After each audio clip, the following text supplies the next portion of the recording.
Hello, dear fans, friends, and subscribers. Welcome back to Cricket Happenings. And India, have entered the finals of the ICC Cricket World Cup 2023, defeating New Zealand in the semi finals by 70 runs. And also, it was a milestone for the King Kohli, as we call him. Virat Kohli went on to his 50th ODI ton, thus breaking the record of the living legend Sachin Tendulkar. The other in this World Cup, he had equaled Sachin Tendulkar's record, but today he's the only cricketer in the world who holds the record for having hit 50 ODI tons, and that's a really big milestone. And congratulations to Virat Kohli on that. And also to India as hosts. They have definitely made the nation proud. They have reached the finals. Now India is just one step away from lifting the World Cup for the third time in their history. Can they do it? Well, we are waiting for tomorrow's match between Australia and South Africa. Whoever comes there will be pitted against India in the finals on 19th of November, the culmination of the World Cup on a Sunday, where definitely one is expecting a holiday crowd there, no doubt about it, and we are going to have a real finals there. Well, now let me just get on to the match here. Now I will talk about the toss first. Now, talking about the toss, this particular game played at the Wankhede Stadium in Mumbai. There was a bit of a change at the last minute, and that was they decided to play the match on a used pitch rather than on a new pitch. So that was a bit of a sort of a question mark as to some people, as we were reading some reports. But definitely that is something the ICC is the one who gives the prerogative to the host hosting the tournament. So that is not something to really read into, according to me. Now, talking about the toss, it was very essential to win the toss, because if you saw after the toss was put, when Kane Williamson was asked as to what he would have done, he said, "Well, I would have also batted first." So India got the rub of the green. Captain Rohit Sharma, and without absolutely no hesitation, Rohit Sharma decided to bat.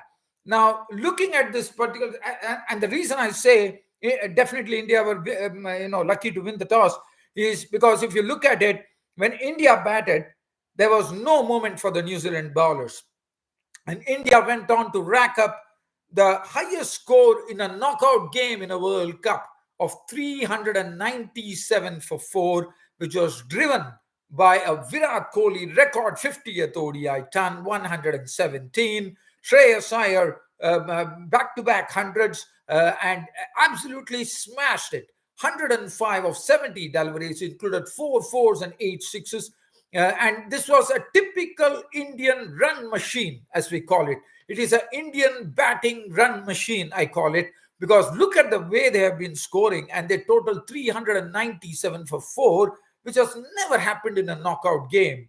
Rohit Sharma making 47 as usual. Rohit Sharma and Shubman Gill providing the start, and this has, as I told you, this has been another success story for India. India has been getting very good productive starts. Again, it was definitely it was a very tough time for all the New Zealand bowlers. If you look at the bowling there, Trent Bolt and Tim Southee, we know what quality bowlers they are. But look at the treatment that was meted out to them. Tim Southee leaked 100 runs, which is a rarity in ODI cricket. 10 overs for 100 runs, and he had to buy his wickets, 3 wickets. Trent Bolt, 10 overs, went for 86 runs with 1 wicket to show besides his name. The spinner, Mitchell Santner, was the only one who probably had a bit of a handle, one could call. 10 overs not made enough for 51. Lockie Ferguson, 8 overs, disappeared for 65 runs without a wicket. Rachin Ravindra, 7 overs, cost him 60. And Glenn Phillips, 5 overs, was hit for 33 runs. So that is what the bowling card of New Zealand is. But the batting card, as I said, it was a whirlwind start once again by Rohit Sharma and Shubman Gill, just going after the bowlers. Shubman Gill is such a smart cricketer, and in fact, he had cramps, or probably he could have probably gone and got a century. Very sad for him that he returned later and he had to remain not out on 80. But if you look at the tempo, this is what their planning is. Rohit Sharma gets going, he goes on and on and on. He slammed 47 on his home ground, 47 of 29 in front of the home crowd, giving them absolute entertainment to the Wankhede Stadium crowd in Mumbai with 4 fours and 4 sixes of 29 deliveries. Shubman Gill, well, he bided his time. He waited. Once Rohit was gone, Shubman Gill took the mantle and he started hitting the boundaries and sixes.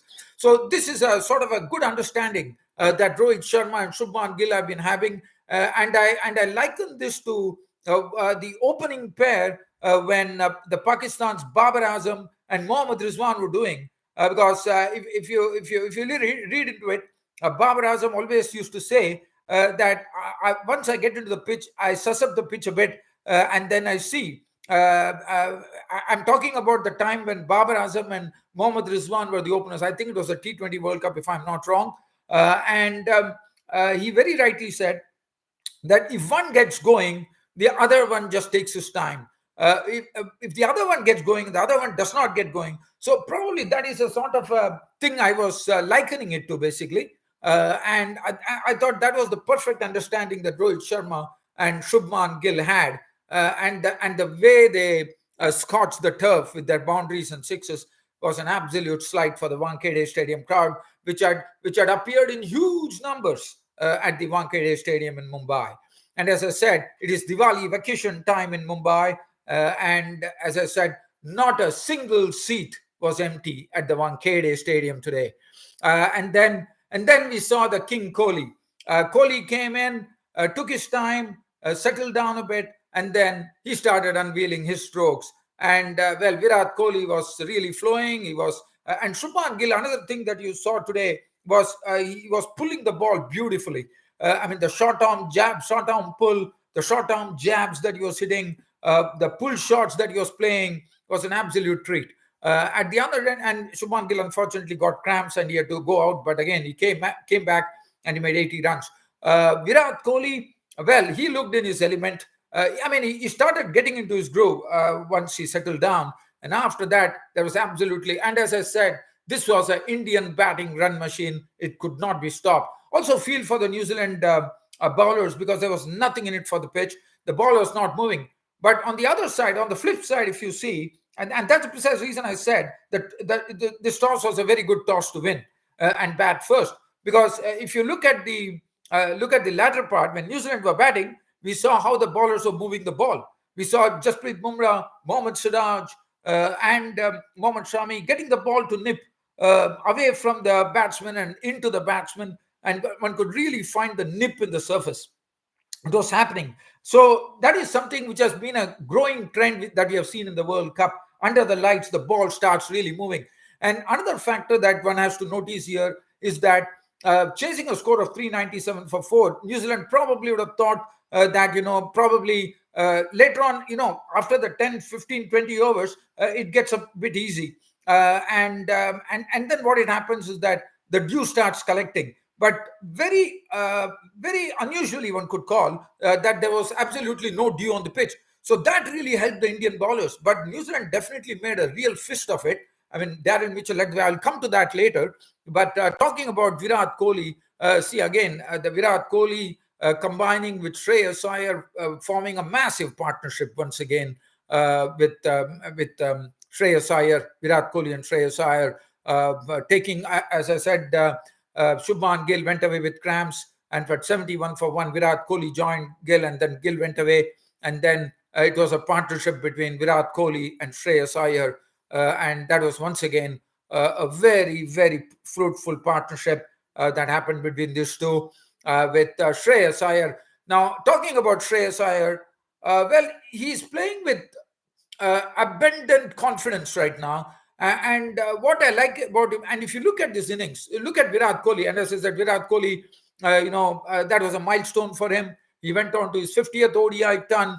on the hallowed turf of the Wankhede Stadium in Mumbai, where it was the master Sachin Tendulkar sitting in the stands applauding his knock, and Virat Kohli, after getting to his 50th ODI ton, he immediately bowed down before the master by saying that, I have followed you right through, and today, what a feeling it is for another master today, another king, to go and actually break the record of the master Sachin Tendulkar. And as I said, now Virat Kohli has become the only cricketer in the world to have 50 ODI tons, and that's a masterpiece according to me in his batting.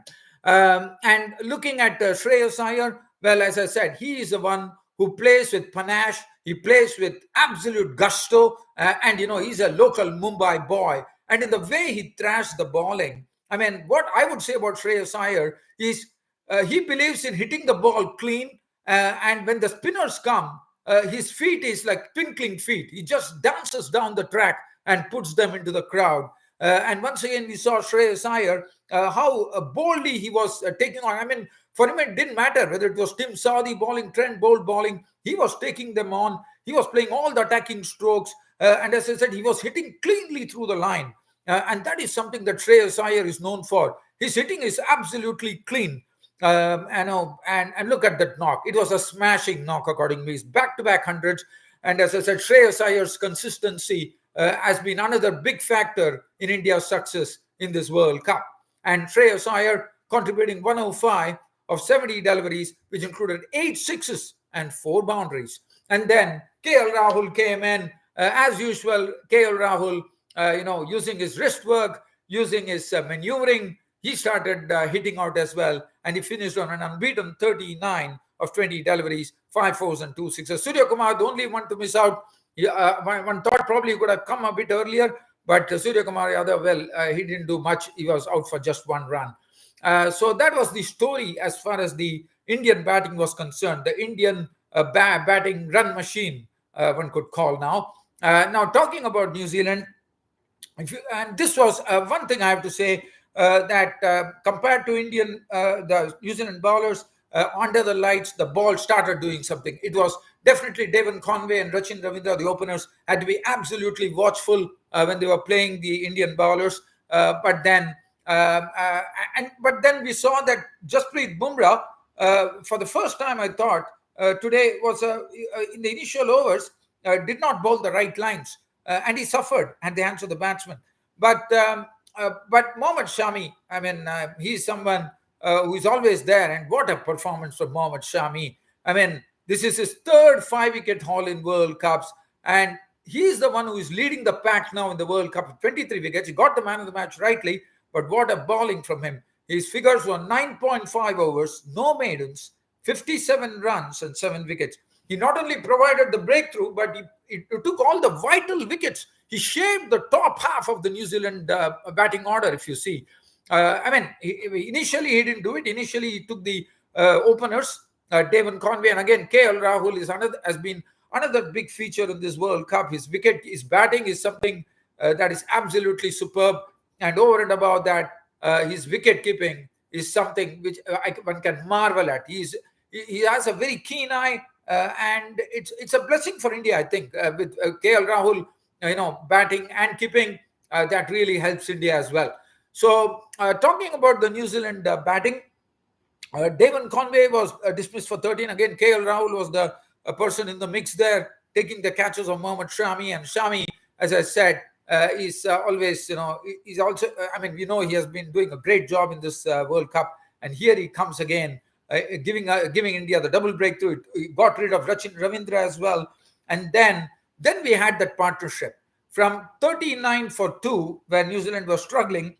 Then suddenly there came a stage. It was 100 and I reckon it was basically, if you look at 39 for 2, and then the 3rd wicket fell at 220. So it was a marvelous job. I mean, that was the time India had a bit of a worry, because this partnership was getting into dangerous proportions, with Daryl Mitchell looking absolutely at ease at the crease, the ball not doing anything, the spinners not really having any impact. There was a feeling that probably the spinners will have an impact, But yeah, it was a bit surprising according to me, because there was no dew. So if there's no dew, one would have expected the Indian spinners to have. So I thought the Indian spinners didn't fare so well, because if you look at the bowling, Jadeja had 10 overs for 63, and Kuldeep Yadav went for 56. So that was the problem for India. Because of that, because the spinners really didn't fire, even though the run rate was much higher to take, but that really posed a problem for New Zealand. They had to take their, they took their risk. They hit the spinners very hard, and then look at, and Daryl Mitchell, this is his second match against India, and he comes up with another 100, and he was there till such time Daryl Mitchell was there. Hope was there for New Zealand, because he was carrying the ship beautifully, he was steering the ship beautifully. But Kane Williamson's wicket was a key. As I said, there was a time when the wickets dried up, and then definitely India was desperate to get a wicket, and that is the time this man on whom we could always rely, it was Mohammad Shami coming in, and getting the wicket of Kane Williamson. He tried to flick it over the deep square leg, and he was caught by Surya Kumar Yadav at the ropes. So that was a big wicket, and 69 of 73 balls, 8 fours and 1 6. Mitchell carried on. Tom Latham was trapped LBW for a knot. Glenn Phillips briefly showed glimpses of his big hitting with 4 fours and 2 sixes, a knock of 41. That was something which was also worrisome, because Glenn Phillips can always take the game away from you with his big hitting, even though there were more than 100 runs to score. And after that, it was quick going. Mitchell started losing all his partners after he lost Mark Chapman and himself, with the run rate probably spiraling to 13 or 14 runs. He definitely had to take his chances, and that was one of those chances on which Daryl Mitchell succumbed. But it was some superb batting from Daryl Mitchell, who is increasingly becoming one of the popular batsmen for New Zealand now. Mitchell 134 of 119 deliveries, which included 9 fours and 7 sixes, carried the fight on. But then after that, it was quick work by the Indians, as the spinner got his first wicket in the form of Kuldeep Yadav getting Mark Chapman, and then it was nothing to really talk about, as the New Zealand innings came to a halt in the 49th over at 327. And thus, India beating New Zealand by 70 runs and marching into the finals with a 10 match unbeaten streak of wins. And now they're just into the 11th match. And as I said, if India go and meet whichever team that comes tomorrow on 19th of November in the World Cup, then India would be equaling the record of Australia of 11 consecutive wins in a World Cup. But again, as I said, Australia have done it twice, so India would be probably doing it for the first time. So let's look at the bowling here. Jasprit Bumrah, I thought he could have bowled much better. 10 overs, 1 made him run for 64. Siraj, again, went for runs. 9 overs, 1 for 78. Shami, the pick of the bowlers, and took the man of the match. And, Shami has been absolutely phenomenal with his bowling. 9.5 overs, no made in 57 runs and 7 wickets. Jadeja and Kuldeep Yadav were thought a bit disappointing. But in the end, but definitely a very good effort by New Zealand, being the semi-final. It was a worthy semi-final. Definitely, as I said, there was a threat of some New Zealand, no doubt about it. As I said, when the Daryl Mitchell and Kane Williamson stand was going strong. But finally, India held their nerves, and India prevailed by 70 runs. And now India, as I said, march into the finals of the Cricket World Cup, of the ICC Cricket World Cup 2023, 19th of November, which is the D-Day, where the World Cup finals will be played. So tomorrow, I'll be back talking to you about who is the team that India will be meeting in the finals when the game completes between Australia and South Africa, which is going to be played at Eden Gardens in Kolkata. Till such time I see you, it's goodbye from here. Thank you.